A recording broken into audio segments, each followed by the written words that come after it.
Lineman ಒಬ್ಬರು ದಾರಿ ಮಧ್ಯೆ ಮೂತ್ರ ವಿಸರ್ಜನೆ ಮಾಡಲು ಕುಳಿತಿದ್ರು. ಈ ವೇಳೆ ಅವರ ಬಲಗೈ ಬೆರಳಿಗೆ ನಾಗರಹಾವು ಕಚ್ಚಿ ದುರಂತ ಸಂಭವಿಸಿದೆ.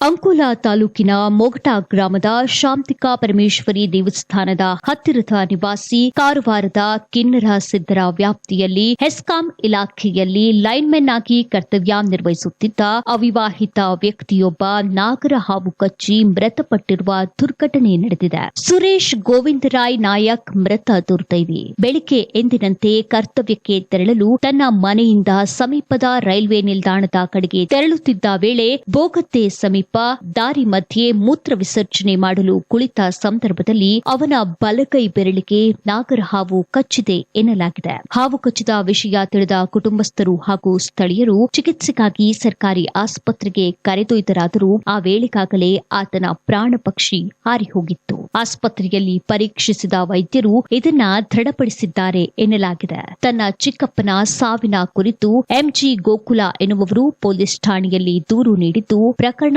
ದಾಖಲಿಸಿಕೊಂಡ ಅಂಕೋಲಾ ಪೊಲೀಸರು ಕಾನೂನು ಕ್ರಮ ಕೈಗೊಂಡು ಮರಣೋತ್ತರ ಪರೀಕ್ಷೆಯ ಬಳಿಕ ಮೃತದೇಹವನ್ನ ವಾರಸುದಾರರಿಗೆ ಹಸ್ತಾಂತರಿಸಿದ್ದಾರೆ. ಸುರೇಶ್ ನಾಯಕ್ ಅವರ ಅಕಾಲಿಕ ನಿಧನಕ್ಕೆ ಗ್ರಾಮಸ್ಥರು, ಹೆಸ್ಕಾಂ ಅಧಿಕಾರಿಗಳು ಹಾಗೂ ಸಿಬ್ಬಂದಿಗಳು ಸಂತಾಪ ಸೂಚಿಸಿ ಕಂಬನಿ ಮಿಡಿದಿದ್ದಾರೆ.